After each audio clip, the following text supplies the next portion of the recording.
to darkness, activating it, is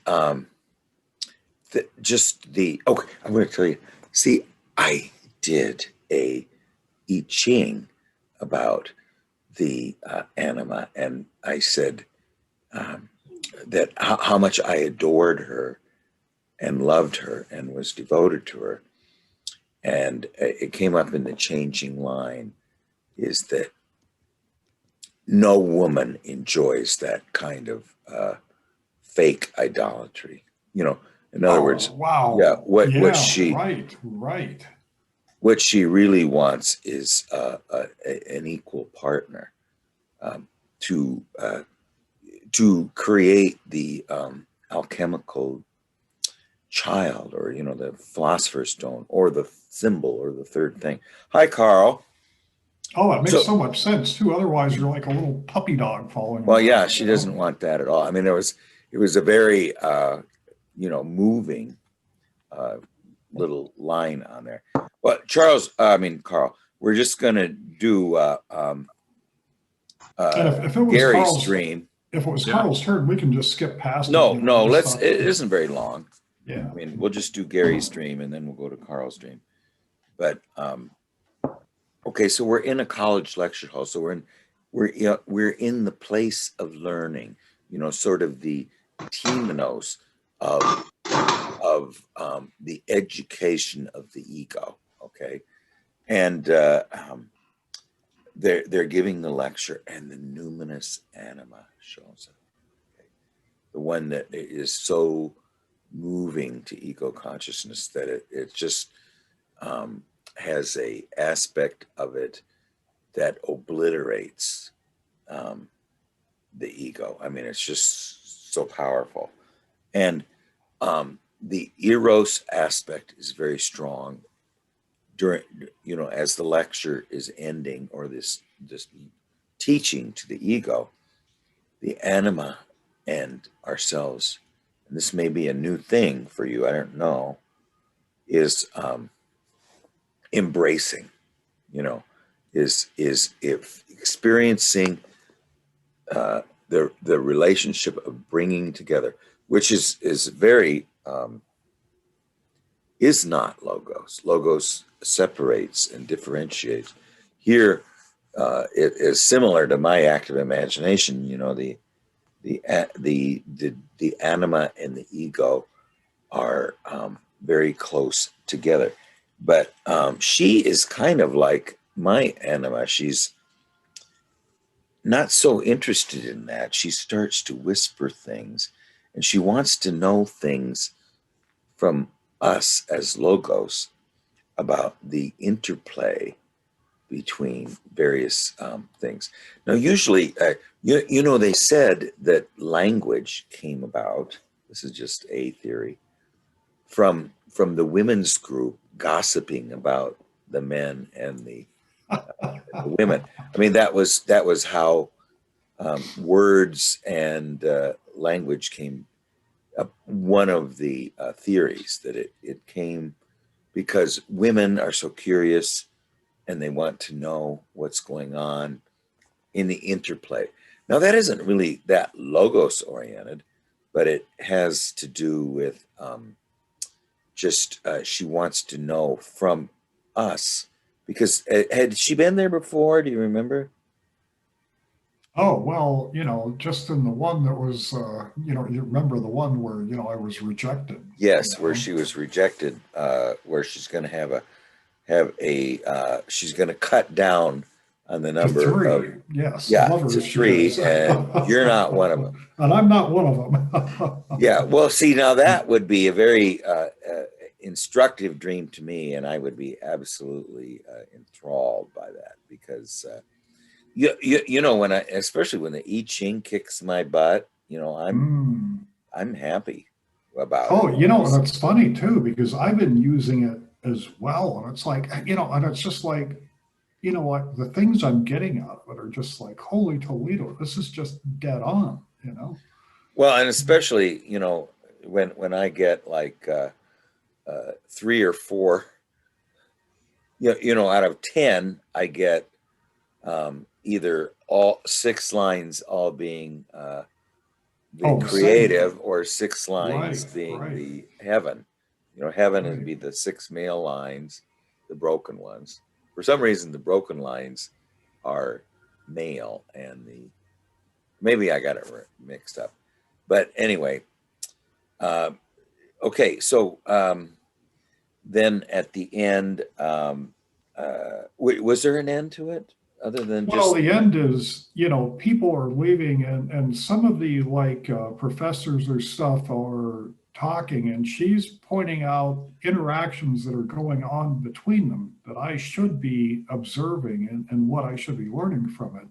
Mhm. And I, of course, can only pay attention to the eros part of it.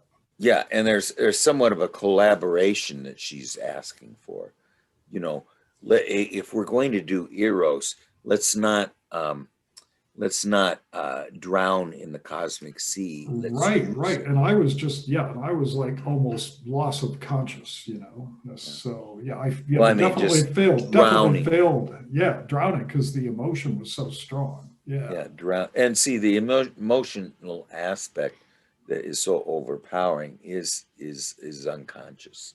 yeah, So right. And remember the need for the raincoat before in the yes, last stream. that raincoat thing is so cool. You know, I mean, the Well, it raincoat sounds people. it sounds like I still need the raincoat in this one. Yes, yeah.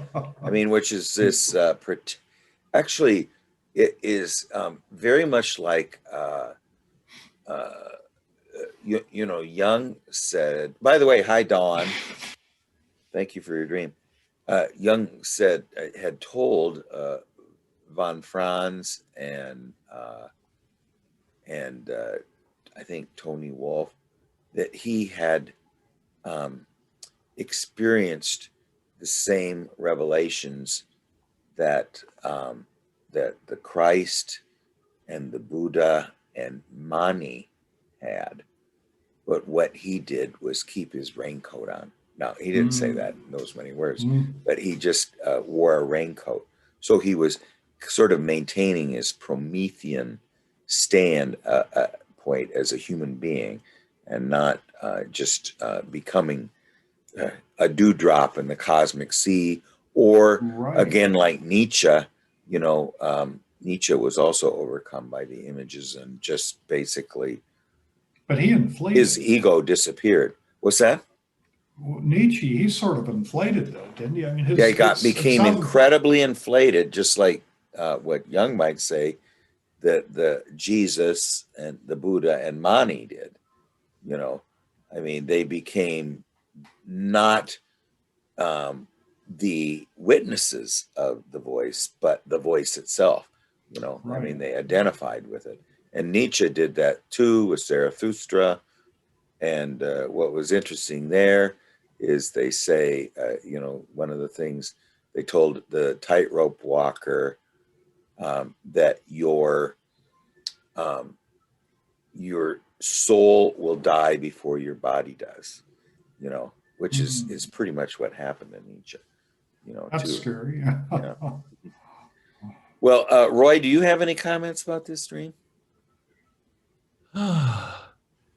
Yeah, I don't know. It seems a little bit like ego compensation dream. Mm, Yeah. Yeah, I mean, yeah, ego uh, compensation. Okay, so in other words, ego is in the place of learning. Okay, and some and the place of learning is sort of what ego does is it applies meaning to things, and words like and names things, like how to gain power over Rumpelstiltskin is to know his name, you know. Then you can then he's depotentiated, and so the anima is there in this place of learning for the ego, and ego suddenly forgets what it's supposed to do, but she seems to be there for that reason. This is the place of learning, and she is now going to unite eros with differentiation. She's right. going to unite bringing together with um, with dividing. Carl, did you have any comments on it or not? Hi, Patricia. Nice to talk or see you. Hi, sorry. I was listening while I'm trying to get a fire going. Something's wrong with my stove. Um, yeah, I've just been listening. I haven't read it yet. Sorry. Mhm. Oh, well, that's okay. Well, yeah, okay, Patricia, great. That's Can we- fine. She's saying that Tim Holmes shared this link, and we certainly don't mind. And so, anyway, Can you go share ahead. Gary's dream via text again? I don't have it in the. Oh, What? I in the text. actually don't have it. I hadn't That's even fine. planned to come in and give it, Oh. but. Oh, okay. Well, let me give it. Or why don't you tell it, Gary? Because you're gonna maybe add some details that we Sure, didn't. sure. So, I'm in a college lecture hall. I'm listening to a presentation. Seems like a graduate class too. It's like these aren't beginning students. Um, and it also seems like there's a number of professors around. But this woman who I actually knew and has been in another dream. um, she comes in, sits next to me, and I'm just kind of overwhelmed by feelings of love for her. And then when the presentation ends, we both stand up and she embraces me, but at the same time she's embracing me, she's whispering things in my ear, things that I should be observing. And instead, all these things sort of are in one ear and out the other. And I'm just kind of overcome by eros, if you will. Yeah, it seems. And that's pretty much the end. Okay, so you're overcome. You're not. She's whispering these things after the lecture. Yeah, mostly I think it's after the lecture, but so I'm not, whatever lesson she's imparting, I am missing. Huh. I don't know. Yeah, well, the thing I think it is to me is it is like Roy said, it was an ego compensation dream. I think what it is saying is that Eros and the anima want a genuine partnership with the masculine and with the with logos. Yet the logos is sort of oblivious to this wish for partnership, so it still does not really understand what eros is role as a related to logos and to the masculine is. It is somewhat becoming like Marie Louise von Franz said, the what the cat or the cat below your window that's howling at night.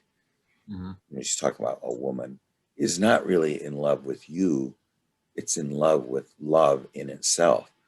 So there's this aspect of it's not well. And the anima told me. I mean, actually, the I Ching told me when I was having a similar experience of just falling head over heels for this dream image that I had, or actually it was an active imagination image that I'd seen. I'm just totally devoted to you. There's nothing I wouldn't do for you. Tell me what to do and I'll do it. And I'm putting this into a I Ching hexagram. And she comes back, and this is on a changing line. She says, no woman appreciates that kind of devotion. I mean, it's infantile. It's not treating me as a living being. You're putting me up as a goddess or some kind of a anyway, something on a pedestal that's not real. So it's a projection, not a true relatedness. Yeah, and again, this to me, it seems like it relates back to the other dream with the need for the raincoat, so I don't just get Yes, swept away right. by the unconscious. Yeah, we just become dissolved in her, Right. and where she does not appreciate that. Another Her one. role. Go ahead, Carl. Now the fact that he can't it's going in one ear and out the other, or he doesn't so that's his actual ego is just actually just overcome. Like it's not basically, yeah. Is that what you're saying? Yes. Yeah. It's kind of like Yeah. going to the unconscious. You're starstruck I, basically I'm just by I'm his just anima. overcome by Yeah. feeling. Yeah. I get it. Well, and Like Salma Hayek just like showed up on my doorstep with like I love yeah, you. yeah. I mean, she's there to give us her gifts, but when she gives us her gifts, um, we don't do it as an equal partner and give Right. her Not our conscious gifts. enough. Yes. What's Well, that, and Gary? go ahead. Well, What did Gary say last? Oh, but I wasn't conscious enough. I mean, it was like I could only feel the one aspect, and I couldn't, Yeah. appreciate that higher level that was also coming in. Yep. The new understanding Yes. that I would have been able to Yes. have. I get that. Yeah. well, and it was very interesting before. Gary had a dream where the anima had relationships with 5 different men, and she was going to cut it down to 3, and he was one of the cuts. He was the one left out. That's rough. So, I mean, Yeah, that was very sad. well, and we learned this too from Gerhard Adler. Is that if if the um, if the ego does not have a genuine relationship with anima or the animus, then it marries the shadow. So it just says I'm done with you. And Roy, Yeah, did you have any Been through that. final comments on this one? No, I'm just sticking with the compensation. Yeah. Okay. Great. Dawn, before we get to Carl's dream, did you want to discuss your dream? It was so profound. It's just such a beautiful dream. Did you want to discuss it or not? Well, I didn't see the point in doing it. I feel like where it was such an old dream, what anyone or I could get from it. I just really wanted to hear some thoughts on it for myself. So thank you. Okay. All right. Sure. Well, do you mind if I just summarize it? Oh no, you're welcome to do it. Yes.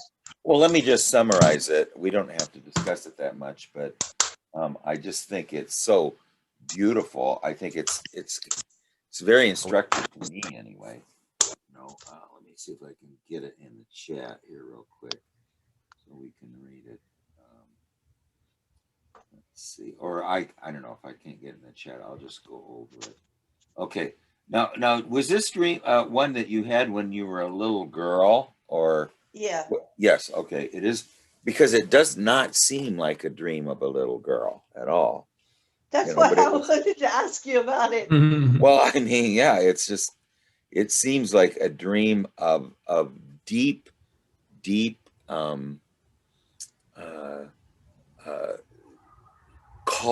beckoning call. It's a wonderful beckoning call, but it's called the night circus, and the dream ego is in her living room, sitting on the couch, looking out the front window. So, the house represents the the contained aspect of consciousness. Although there's lots of rooms in there that we're unaware of, and floors and things we aren't aware of, but it's pretty much the house of consciousness, house of awareness, and it's contains, at least it contains ego consciousness, similarly to a car or something like that. And yet it is night. And what are we doing? We're sitting, gazing out into the darkness. So where the light of consciousness seems to just be concentrating or trying to activate darkness, you know, and it's the night realm of non-ego, but it's definitely outside of consciousness. And it was dark, and everyone had gone to bed. So there's this aspect of sleep, around it. And out the window, we see a small group, amazing group, small of people. They are making their way through the neighborhood. They remind us of circus performers, yet seemed dressed for ballet, and that would be just this refined activity, a very refined activity, and they're wearing white. So the only part of consciousness that's awake is the dream ego, and as it's gazing out on the darkness, it sees this energy or awareness that is independent from us, and there's several aspects of it wandering around in the vicinity of our awareness, but outside of it, So, and they're in night. So night is when black and white mix together, and it's like the moon, when you can imagine at one point people did not know what the moon was, and yet it is something that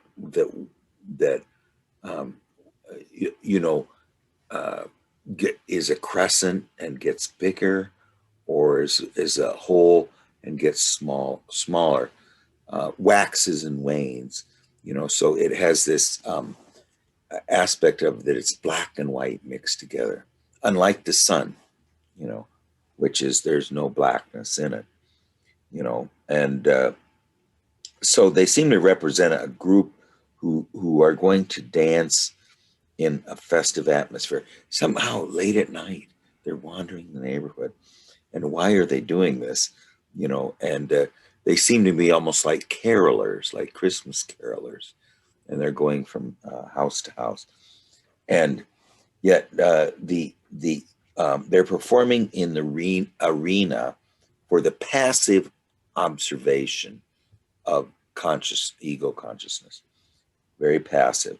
They seem to represent the function of the rhythmic aspect of rather than art, or rather than uh, music. It's sort of this rhythmic movement of the body. But yet they're very spiritual. They're wearing white. Okay. And so this would be somewhat of the animus, the spiritual animus energy within the feminine psyche. And they're wandering near consciousness, and they're filled with the potential energy of a ritual spiritual act. And yet they seem remote from us. They're separated by glass and walls from the ego. And it's a refined activity, and it has this unspoken, wordless quality, and yet is very spiritual. So that's a unusual but exquisite combination, I think. Now they've traveled in on, and this might be familiar to Gary, white horses, and something about them feels eerie.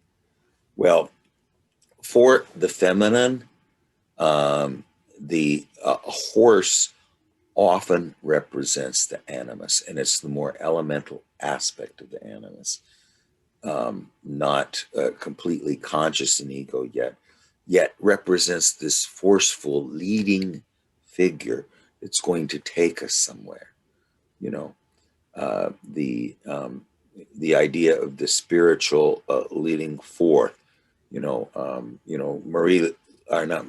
Emma Young said there was 4 aspects of the animus, and one was the she explained them in terms of Faust in the second part of the Goethe's Faust, is trying to figure out how to translate the book of John, the Gospel of John. And he starts out like this: in the beginning was the power. Okay, well, that's just this aspect of the animus that provides the seed, and they say the cow. So it's sort of this aspect of the animus that just provides the seed and the wherewithal to raise the child. Okay, but it's a very elemental animus. The second aspect is here's the second Faust's attempts at translating it. In the beginning was the deed. Okay, the animus aspect that is the one of great action. The dark man across the sea who's going to abduct us and take us with him on his journeys. Now this seems to be related somewhat to the white horses, except it's white. So it has this spiritual aspect to it. And then the third one is in the beginning was the Word. Okay. Now that is a aspect of not so much wisdom, but of knowledge, of the Word, the one, the name of something, the one who names something. So it represents sort of a clerical aspect, or a professorial aspect, and it always reminds me of, I don't know if you've ever read Hermann Hesse's book, Narcissus and Goldmund. It reminds me of Narcissus, who's just this monk who has this strange mystical relationship with Goldmund, the golden mouth, who's this golden lover of all women. And, Narcissus is this chaste monk, and somehow they're connected at the hip. Okay. And then the last one is in the beginning was the meaning. Well, this is the wise old man. Now, I think we're going to see all four aspects of this animus in this image, which would be the green man, in the beginning was the meaning. This is the nature aspect of logos that provides something that's beyond thought. It's something that transcends words and transcends thought. Okay.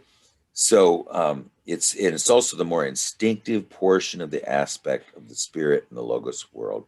Their uncanny nature, or their eeriness, means that they're very alien and foreign to our awareness, but like a ghost or any numinous figure, they awaken an unconscious energy within us that ego consciousness finds unfathomable. It can't understand it. Now, this group, almost like carolers, have been going from house to house to put on a show. They are now at the house right across the street, the one that confronts ego consciousness, yet it is remote and right in front of her window where she's sitting. And they are, the ego can see what they're doing. So the dream ego observes them, but again, it's very passive observation, just curious to us. And it's uncanny, but not directly addressed to us, but to an unconscious aspect of us that's outside our awareness, the one that awakens this uncanny, eerie energy. And they set up a fire. Okay, this is the alchemical fire of transformation. They've set it up in the neighbor's backyard, and it's supposed to be for their performance. And again, it has just mysterious message. At this point, we just see one performer, so the other ones seem to have went away. So there's a more concentrated aspect of this troupe, you know, and his performance is to leap over the alchemical fire, but as he does, he just grazes this transforming um, uh, uh, uh, fire with one of his toes. So he makes this leaping ascent, and then what connects him with the earth is singed by this transforming flame. And when it is singed, this thing that with this alchemical kind of a spiritual leap of the man in white, and his toe is is touched by the alchemical transforming flame, it turns green. Okay, green. That's blessed greenness. I don't know if you've ever heard of Hildegard den Bingen. That was what she wrote about viriditas, or this blessed greenness. But it starts at the most farthest reach of the standpoint, and then it climbs up the body until the man in white is completely covered. Should the man in white be green? I mean, this is a very mysterious combination, the man in white and green. So the animus who leaps over the flame is activated by its magical qualities, and the white of the horses and the whiteness of their dress is now combined with the growing thing, which has a very deep plant-like quality, but of the mute plant world, but also the rootedness and connection with the earth. And the touching spreads through the animus and ascends his form until the animus has become the green man with the green face. And so now he's closely related to earth and to the sensate realms. So it's sort of, again, I like Gary's dream, it's a combination of eros and logos, as this combination of the earth and the spiritual world have united because of the alchemical flame. Okay, and it's represented now by this animus figure who has went from a sort of one of the first three characters, very spiritual, yet not necessarily providing any meaning, to the green man.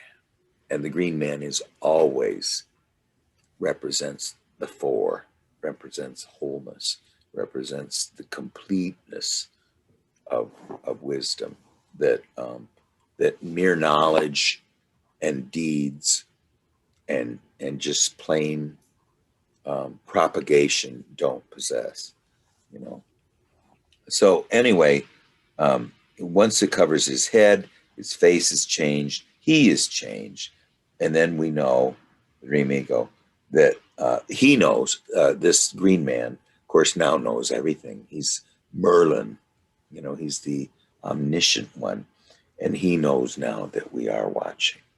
He's really turned into the self, and he knows that we're watching, and peers across the dark street into my window, straight into my eyes.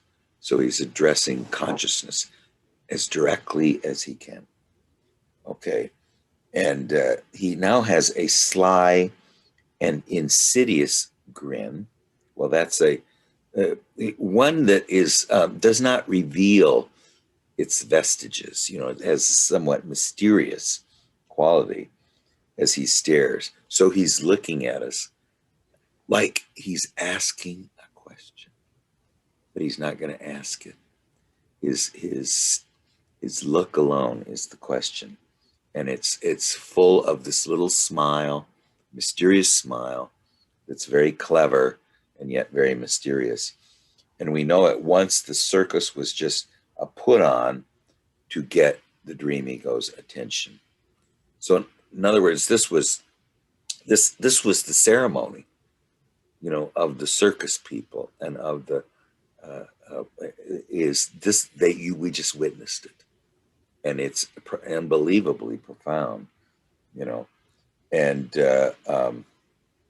so this very knowing, very clever, omniscient, masculine awareness, which has now become whole, of the animus, has accomplished its task. It's gotten Dream Ego's attention, and now it's effective, And what made it effective was the transforming alchemical fire, and its magical properties are now potent and rivet the attention of consciousness. And his transformation, his metamorphosis, is what the Dream Ego required all along. And the animus awaits a response. That's the meaning of I think this look, the sly grin. Well, anyway, why don't we just get some comments on this, and then we can go to Carl's dream. Go ahead, Roy. Oh yeah, that was so good, Craig. Man, it was just awesome. It just goes to show you how an incredible dream this is. I was taking it from a side that why would the unconscious do this to a 5-year-old kid? It's just going to freak them out. And they won't even be able to function in life after having a dream like this. And so when is it going to dawn on Dawn Marie what she was given? Will it seep into her depths? And can she rise to that level to understand what she witnessed as a kid and develop? I mean, it's just awesome. Well, does anyone else here remember dreams from when they were 5 years old? I mean, well, I do. I used to have a nightmare from around that age. I might have been 6 or 7 though. Yeah, well, I mean, it's Roy was saying, is this going to affect Dawn deeply? Well, it seems already to have had it.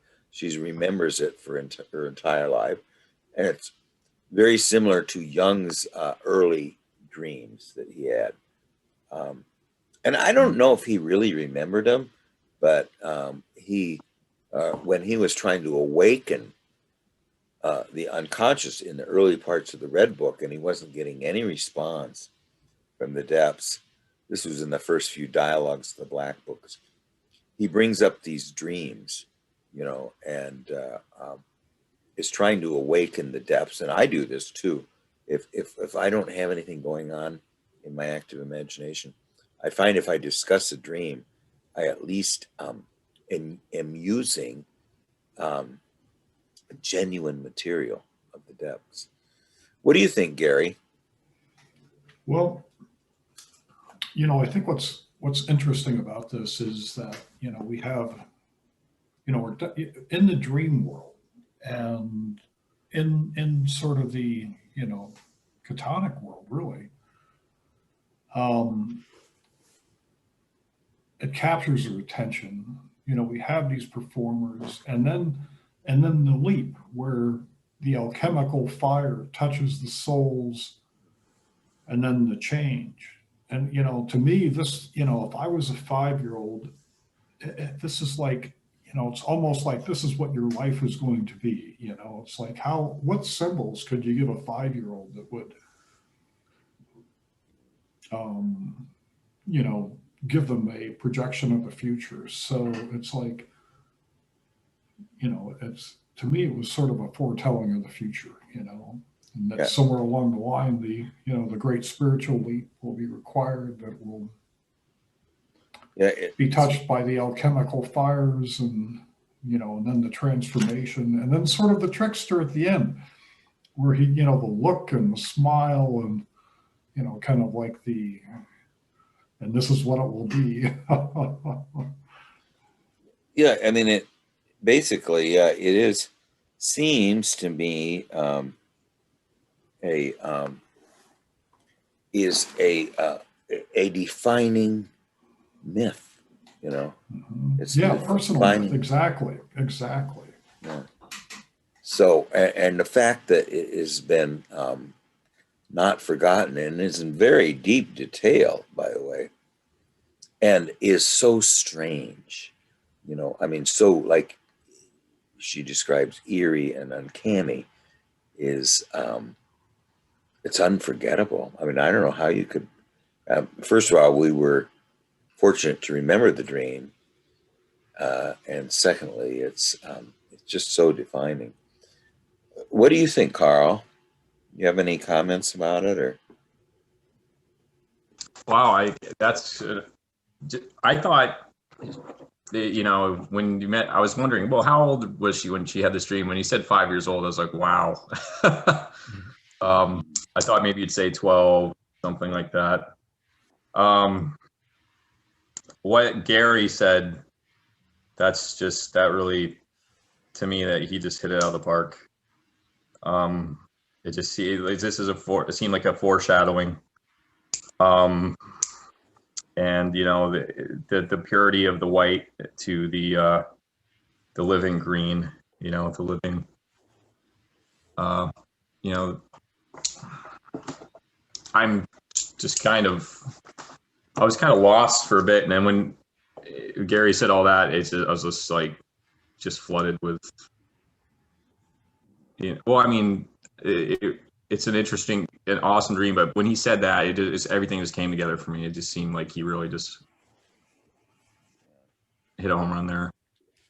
One thing Gary and Roy offer that is very helpful is they are more grounded and in touch with reality than I am. You know, I tend to be very, you know, spacey, you know, just looking at the religious symbolism.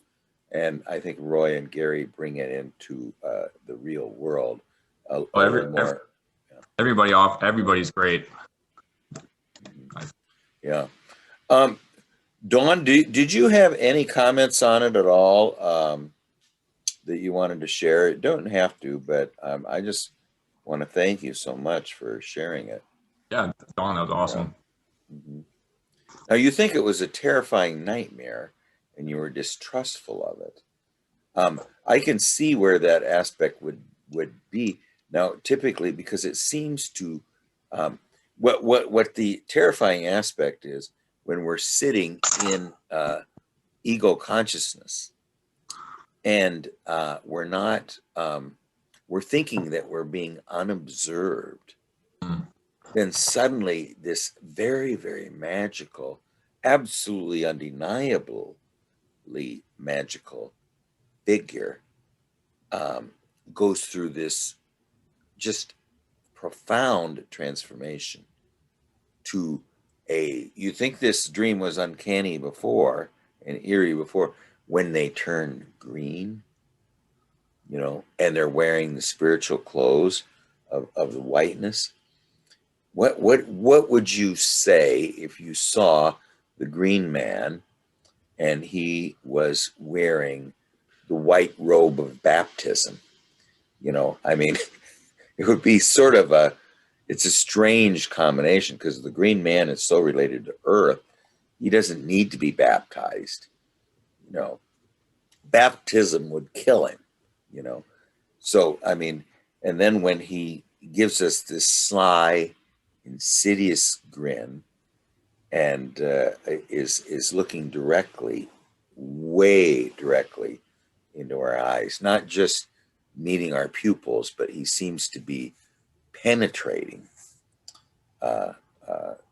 ego awareness in almost an unbearable fashion. I mean, we feel very, very looked at and watched, you know. So anyway, does anybody else have any comments about it, even including Patricia? I mean, you've kind of heard the same whole thing. This reminds me of a dream I had actually, of a UFO outside of my house, and just that it was looking into the house, like this UFO was just flying around, and I'm just like, I remember being terrified this thing was going to see me, and I'm pretty sure it did. But that just came back to me. Well, and It's that such a is, wonderful dream, Don. yeah, and that's one thing I can that see why it'd be terrifying for a 5-year-old. I mean, if it's a 5-year-old, that would be just like blow you away. Like, yeah. Just an aspect of the UFO that stares at us. I mean, Young had that dream too. I mean, it sees this thing coming across Lake Zurich, and then it just stops right in front of him, and then it becomes an eye, you know, that's just observing him. You know, I mean, it's being looked at that intensely. I mean, whenever I want to freak out a dog that's next to me when I'm at a stoplight and he's in the car next to me, so I shouldn't do this, but I just look at them and stare, like this, and I don't let my eyes off them. They don't like that, Dogs don't like to be stared at. I mean, I don't think any animals like being stared at because it's a predatory act. It's an act of, well, I see my dogs when they want to play. There's this one dog just stares at the other dog and doesn't move, and he's inviting, like, I'm about ready to attack you, and so there's an aspect that the ego consciousness is so directly confronted that it's overpowering. It can't really assimilate a confrontation that direct. Well, anyway, why don't we try to get into Carl's dream? And Roy, I mean, we always need a dream from you too. Oops. This there, and let's see if that. Yeah, I just put the in the chat again, Carl's dream. Okay. All right. I'm going to get rid of this here. Let's see. There we go. Okay. So let's go into Carl's dream here. And did you want to tell the dream first, Carl? Or just Sure. add any commentary as you're telling it? I don't remember any of the dialogue exactly, just mostly the emotions. But I am in my old neighborhood that I grew up with, and where I lived from about 6 years old to about 20 years old, or 19, I can't recall. And I'm at my neighbor's house, and I was friends with the 2 boys that lived there. And I was in the older boy's room hanging out, but he wasn't there. And I am talking to his younger brother, who was a few years younger than me. This young man actually killed himself, unfortunately. Was it your full brother or? They were full brothers to each other. They're not my brothers. They were my neighbors. Okay, your neighbors. Okay. Yeah. Well, you say I'm in the older brother. Okay, you're in not your older brothers, but another brother. We used to talk to each other outside of the windows. We just like open our windows and like talk back and forth. They were maybe like 50 yards away, and sometimes I think we made like those cans, can with a string and stuff like that, and we did stuff like that, and rode bikes around and went fishing and all that. So I'm talking to now this younger brother who's actually has passed away.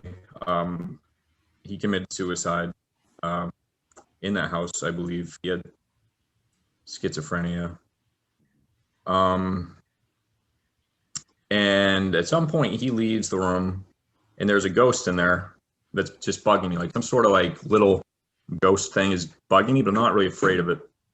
And I'm just kind of like swatting at it or something. I don't really remember clearly. I think I'm having a hard time seeing it. Like something was obscuring my face. I just have like or something was obscuring my vision, or I couldn't really see it. But it was kind of physical, like more than a ghost. But for some reason I knew it was a ghost or a spirit or something weird. And then I go downstairs, and the mother is there, and I'm pretty sure that she was like a great mother figure. not an anima figure in this dream. And she would probably be my mom. She would be my mother's age now, who's like 68, I think, 69. But in the dream, she looked, I'd say 40, 45, about the same age actually as the great mother that in the other dream I shared. And she was taller than she is in real life, and just very kind of imposing. And I was just kind of like riveted to whatever she was saying to me. It's kind of a little afraid, not that I'd done anything, but kind of afraid. And she was talking to me. I don't know what she was saying to me though. Outside, I see that the house is not just one house now, but it's 3 houses, but they're all her house. And land has been brought in to set these houses upon, and they all kind of are a little bit down from each other, but not much. Like there was a big hill there naturally, but all this fill has been brought in, stone, gravel, and they are 1, 2, 3 in a line. And as I'm looking at them to the left, away from the road, there are connected decks, walkways that are covered, leading to like kind of, covered decks. And they're just built out of pressure treated lumber and real, basic American building stuff. But I have the feeling is that these are like, feeling I get is like this Japanese sort of feeling for some reason, like that there's some sort of like temple. And I recall hearing the older brother's voice talking to me, but I don't see him anywhere in the stream. He's not physically there. And the other figure in the stream is somebody that I identify. I'm identifying him in my head as Lenin of the Soviet Union. And I know he's dead, like he's a ghost or something, but he's got a corporeal body. But I'm calling him Marx when I'm speaking to him. And he's telling me he's very cold, and he's wearing this big wool jacket, and he's got this, wool hat on.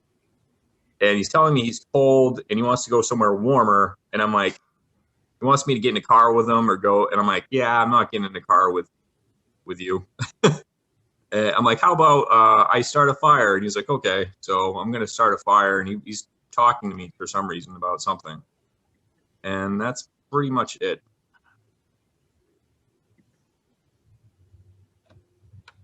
Craig, you're muted. Okay, and Patricia shared a dream too, and we'll try to at least get started on that. But let's do Carl's dream here. Okay, let me see here. Yeah, because it's a very interesting dream, and thank you, Carl, for going through it, because there's aspects of it that I got wrong. Okay, so you're in the neighborhood you grew up in at the neighbor's house.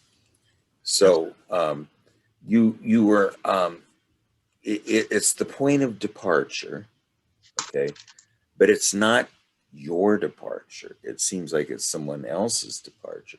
So not that we're not at the place of, say our grandmother's house or our family house or something. We're somebody else's house. What's that about? Well, it almost seems like it's the shadow's house. Okay, it has to do. We are at the house of the shadow. Okay, that's just an initial guess. That's not necessarily going to be the truth. And it is. It is the departure point aspect, and this is what they mean by there's no such thing as linear growth. We just circumambulate the center. And this is an alchemical image too, that you go around in a cycle and you come back to the beginning. But like T.S. Eliot says in little getting, but we see it for the first time. Okay. And then we start again with a little more subtleness, you know. But this is it's a reiteration of a previous learning is about to occur, but it starts in the house of the shadow. Now you're in the older brother's room, but you're there with the younger brother. So this shadow seems to have a dual aspect, you know, sort of an unclear aspect, but at least it's dual, you know, and it's both older, it's both previous to us and has an aspect that's older and younger than us at the same time. And but yet the younger brother is related to the realm of the ancestors. You know, he is so the older brother is alive and well. The younger brother has went to the ancestral realm, but is there in the room of the shadow. So there seems to be this ancestral aspect of the shadow accompanying it, you know, and it's its brother, you know. Okay. And so what that means, I don't know. I mean, not at this point. And then you can hear the voice of the older brother at parts of the dream, but you don't recall seeing him anywhere. So the older brother's main role is as the it's his room, so he's providing the venue for the younger brother who's related to the realm of the dead, and that would be really the ancestral realm, the ones who went before, you know, and so they have a special knowledge because they've been in the realm of, you know, Jung says, just like our unconscious is the realm of images, that life after death means to enter the realm of images, you know, and that's because the unconscious, which is the same informing voice for grizzly bears and snakes and honeybees, doesn't really use, you know, English grammar. You know, it uses these images and a story. And I think that animal dreams are very similar to this. They're images and they're a story. Because any animal can understand a story, you know, a beginning, a crisis, and a resolution, you know. And, you know, I remember one time I was in the park and everyone's gathered around a very large tree because there's a snake going up the tree like this, you know. And it was springtime, and everybody said, "Do you know what kind of dream this is, or snake this is?" And I said, "Well, I'm not sure, but I know why it's going up the tree." And they said, "Why?" And I said, "Master Snake told him there were eggs up there in a dream, you know." So, I mean, he knows that there's that's and this is sort of the way that elephants and things, when there's about to be a tsunami, you know, run for higher ground. You know, the master elephant told them that something that tsunami was about to come. But anyway, so there is this aspect of that it has the shadow. This form of the shadow has a special knowledge, and it's related to the realm of the ancestors. And now, then the younger brother. Now, I'm not anywhere near understanding this yet, but the younger brother leaves the room, and then a ghost of some sort is bothering me, and we're annoyed. So the shadow has departed, and yet the ancestral realm is still there, you know, and it has a quality that annoys the ego. Now, normally, if there was a ghost around, it wouldn't just annoy the ego, it would startle the ego and to either fright or flight. But here the ego doesn't have much of a, it actually is saying, you know, big deal, you're a ghost, you know, don't you have something else to do? You know, So now, then we descend and we see the mother. Now, I think Carl's right that she is a figure very close to the Great Mother. She is the mother of the shadow. Now, I'm not saying it's the shadow yet, but she's the mother of the shadow, or the mother of these two brothers. Could be the two brothers represent something other than the shadow.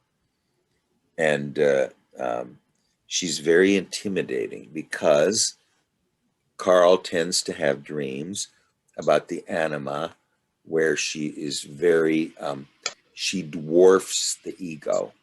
She has an aspect of her that is when she appears, the ego is becomes very small, you know, and so she's got this dominating presence. So it would tend to say that in my own case, it would tend to say that I'm a puer eternus. In your case, Carl, it might be that you just have a mother complex. There's an aspect of the maternal feminine that it sort of imprisons us a little bit. So it's not Sophia, and it's not the Great Mother that's in the center. Sophia is at the realm of high wisdom. The Great Mother is in the middle, and she's also in the middle of the negative anima and the transforming anima. She's in the middle, and then so it's sort of straying into the realm of the negative mother, which I I have a quick think. question. Go ahead. You mentioned the negative anima and the transformative anima. Excuse me. I often have dreams with two anima figures at once. One tends to be dusky skinned or Latino, black hair, dark brown hair. The other one's always blonde. Okay, well, And the they're anima. often together. They're always, well, actually, they're usually together. Yeah. Well, if you see two anima, often that means that they often appear in pairs. But the negative anima would be the one of addiction and transformation by other means than the alchemical transformation, where ego consciousness, um, uh, is sets itself aside and is now led by the bridge to the center, which is the anima. Now if there's two anima and they're both somewhat positive, one's dark, one's light, that means that's a wonderful image for the anima, that she possesses both darkness and lightness. Wouldn't necessarily mean that she's the negative anima, because the negative anima is one that leads us into a compulsive behavior, which would be like either drinking or drugs or addiction to money, addiction to sex, addiction to anything, and it allows the ego to experience a high of some kind, but it's not a transforming high. It's a high that just allows ego consciousness to escape its pain for a short period, but it doesn't last. There's no lasting aspect to it. So, and she's blonde and younger than she is in real life. She's very serious and taller.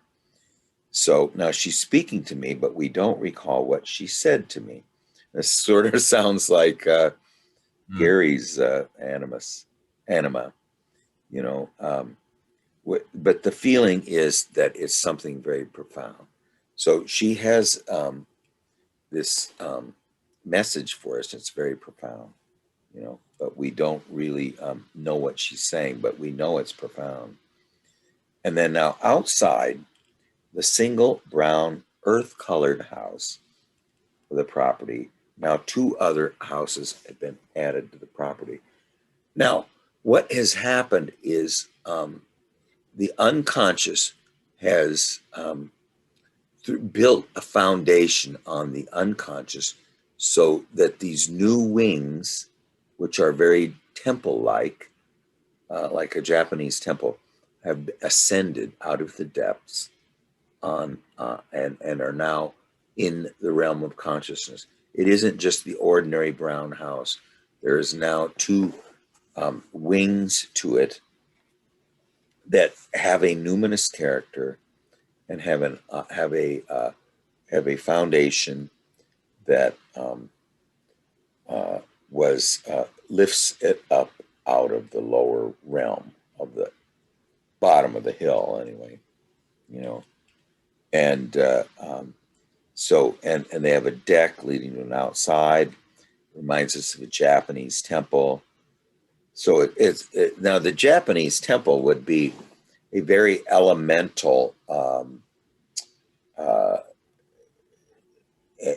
numinous quality, one with no words, one that just overcomes by the experiential experience of the depths of the say like of Brahman, or Om Mane Padme Hum. The jewel is it represents the treasure hard to attain, is contained in these two new wings, which have ascended out of the depths. They have a golden coin quality that the brown house doesn't have. Okay. And then now you're back closer to the parents' yard. So you've left this house of the two brothers. And I'm not sure that the shadows. Pardon me? I'm in between the yards. I'm still in the neighbor's yard, but I can see that I'm mostly facing my parents' house in my old room, which would have been on that gable.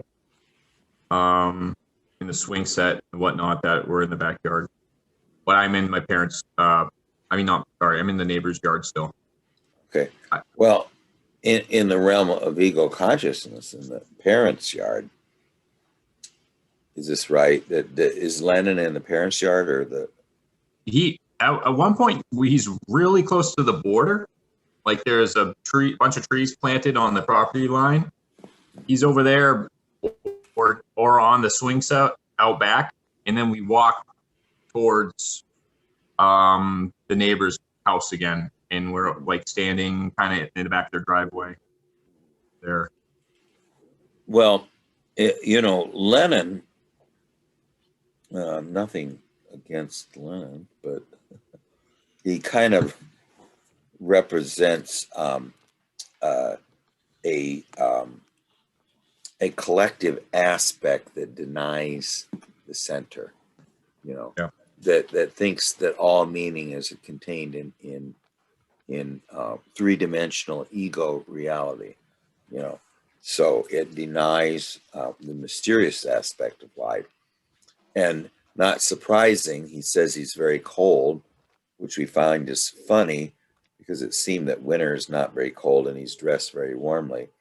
So he's very far from the instinctive life. He's coldly rational. Okay. And, but he's in the realm of ego consciousness, and so there's this aspect of the departure point of the parents' house is too coldly rational, and it is cold, and it needs the warmth of a living being, So anyway, I'm not saying I am getting close to anything yet, but what do you think, Roy? Oh, yeah, that's a hard one. Let me ask Carl a question. Yeah. How did you feel about this younger brother? Did you know him very well? Did you have any emotional connection to him? Definitely.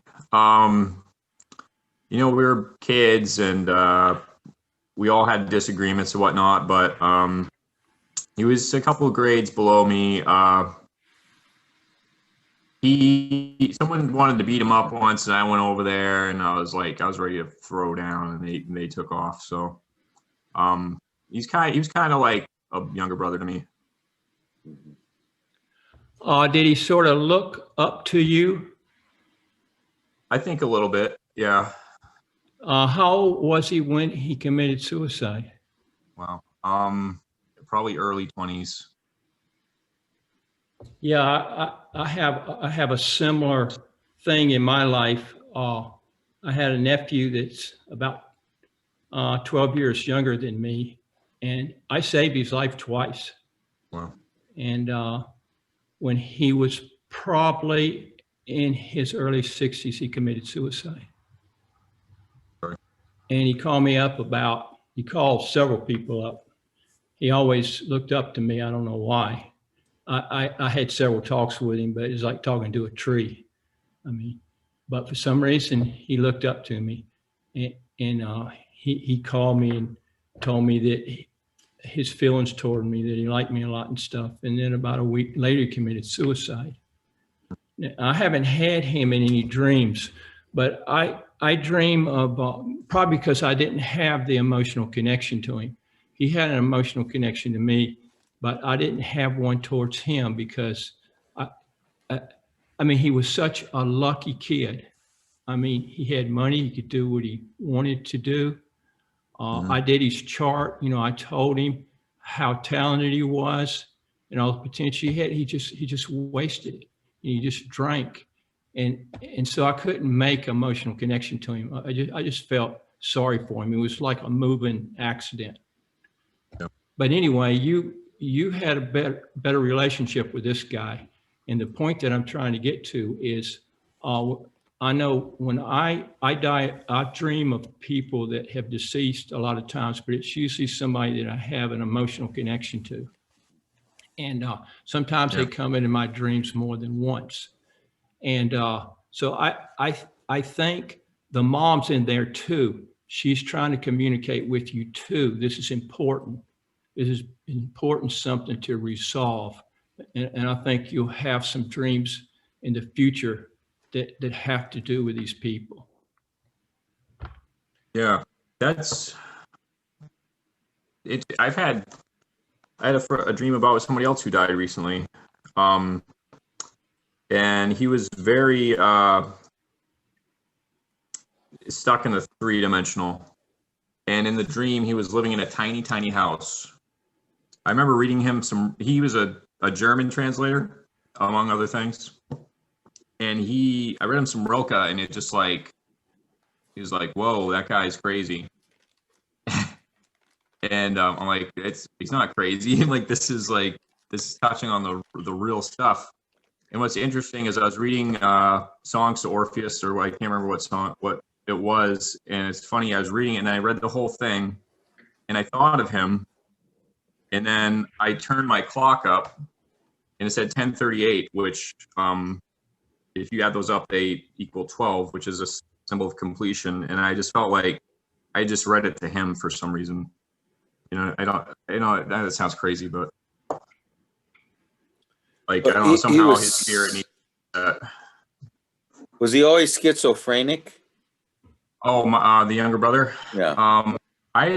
You know what? I never had known he was schizophrenic. I mean, he's a good kid, but there's always he's always just had a kind of a hard time, but I had never known he was schizophrenic until after he died.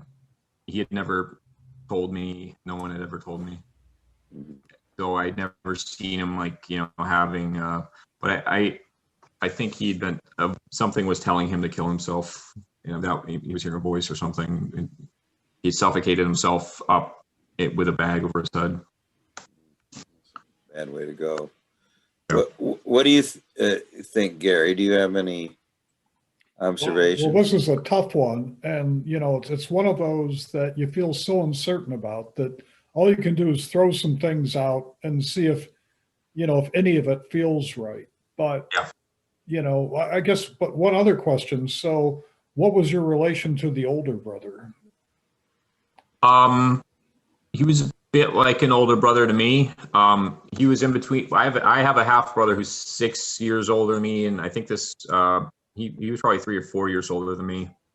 And we were almost kind of like all brothers to each other in a way, So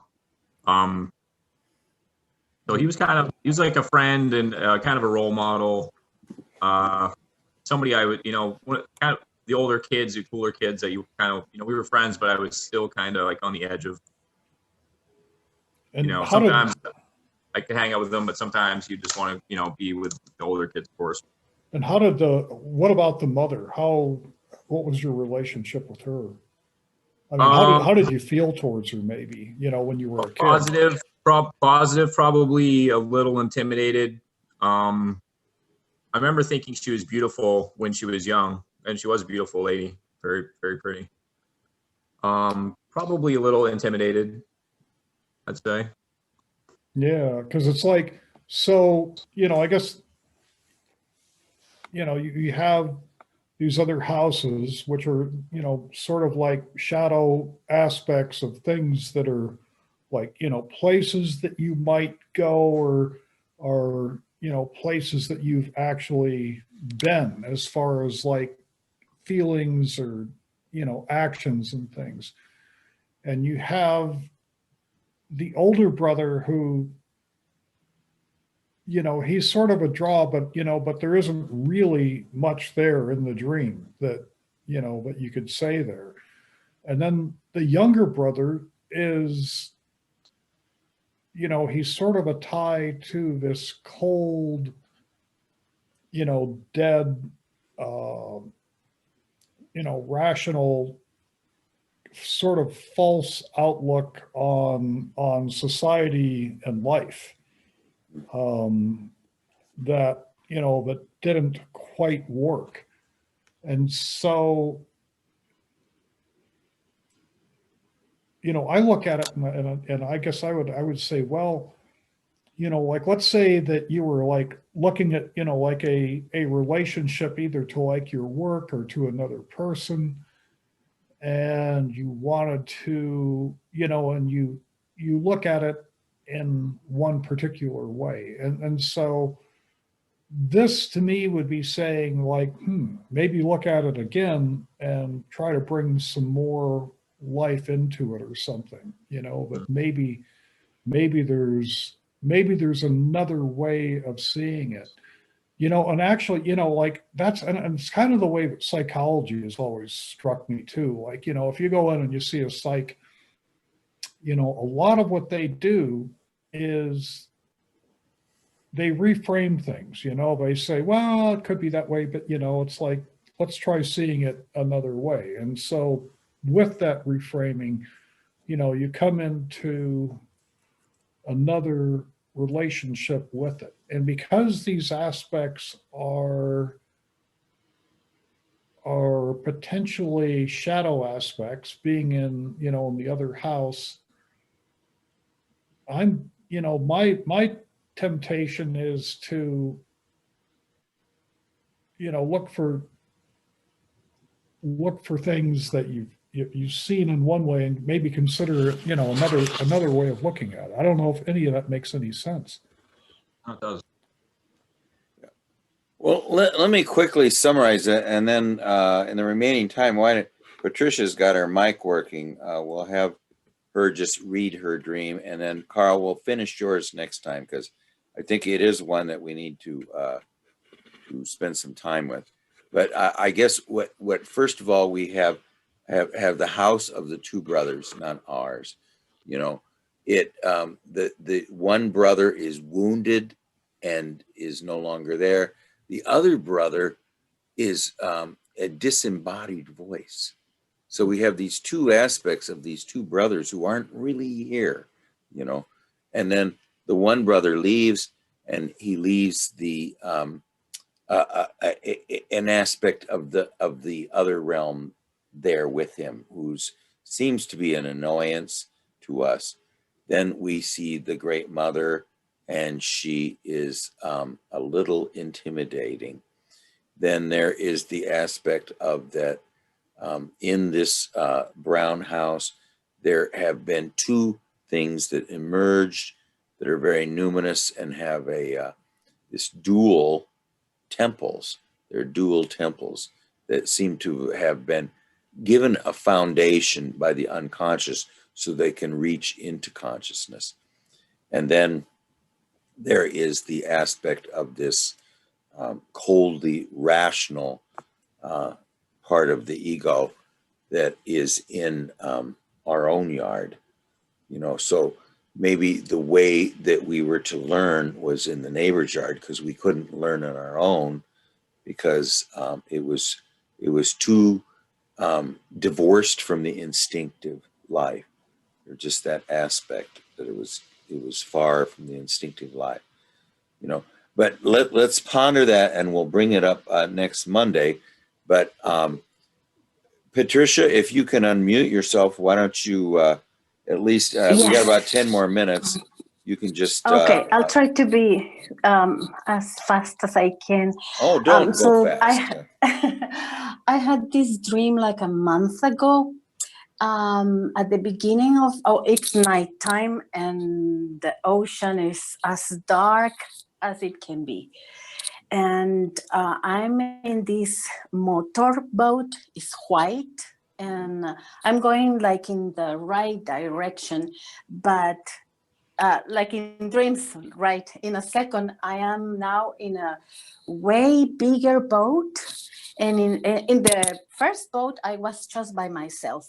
But in this other boat, I am with my daughter, and I'm facing to the water, and my daughter is facing to the inside of the boat. And the boat I was previously on looked so tiny, like it looked like a toy boat. And my daughter told me, "Oh, look at your boat." And I said, "Don't worry, we're not losing anything." And when I was telling that to my daughter, since I had to turn myself to talk to her, I saw that the boat I'm in now, there were two figures like with those hooded capes, like the medieval capes, and they are like mustard color, and they are the ones leading the boat. And as I see to the ocean, I can see that there's another boat. Three boats are white and motorboats. And I see that the other boat is going to the north, and there are 8 women, all women inside that boat, 4 on one side and 4 on the other side, but nobody is driving that boat. And then there were moments that there were small waves and big waves, and there were moments when the bigger waves will touch my feet. So I was able to touch the water. But even though the ocean looks so wild and so powerful, I was like in awe, like amazed. I didn't feel scared. But when I woke up, I was like, well, I usually have crazy dreams, but this was like, I don't know, it left me with the sensation of something really wild and powerful was going on there. So I don't know. Yeah, well, that's my impression. I mean, see, we're in the unconscious in a boat that, first of all, just contains the ego, and then it's on the depths, on the ocean. And hi, Angela. We're just going through. We don't have much time left, but we're just going through Patricia's Floris's dream here. So anyway, then suddenly we find out we're on a much bigger vehicle that can sail the surface of the unconscious. Before, it was one that just had something to do with only our ego awareness. This one seems to have more psychic aspects in it, contain more of the richness of our psyche, you know, that's going on the realm or going on the surface of the unconscious. And your daughter is facing the center, and you're facing outward towards depths. She's facing towards the center of this vehicle and not really looking outward at the unconscious. Okay. But she does happen to see that your boat that just was for ego is very tiny and it's floating away, and you don't seem to be cared. She says, well, I'm not losing anything. Okay. So that was an inadequate vehicle for our transformation. Okay, then that was going into the direction of consciousness, and that's probably why it was inadequate. But then there seems to be I would say it's a leftward boat. Is it? You just mean the top or north direction? That would tend to be the realm of the unconscious. I mean, the realm of the unknown. The north is always, you know, the Spider Women tells the two brothers who are going to find their father, you can go in any direction, but don't go north. And of course, they go north because it's only in the direction of the. But the boat that was going north is the one with the 8 women. Yeah, 2 times 4. Okay. So it's feminine completeness. Okay. It's the completion, the completed aspect of the feminine psyche possesses all the functions twice, you know. So we're not, it possesses the unconscious functions and the conscious functions all communicating together 2 times, you know. So it has a 2 times 4 aspect. It's going towards the unknown, you know, it's going in the unknown direction. And the boat with the daughter is not proceeding in the unknown direction with a boat that does not need guidance, you know. In other words, it's being led there almost magically, like dropping the reins of the horse. It leads us to the Grail Castle. Well, the daughter and ego consciousness are going towards the depths, towards the unconscious, towards the left-hand side. The boat that was in the inadequate vehicle is going towards consciousness. Okay, and then and even though the ocean looked like the one. Your legs. Oh, it's a picture of it's a paint of Tim Holmes.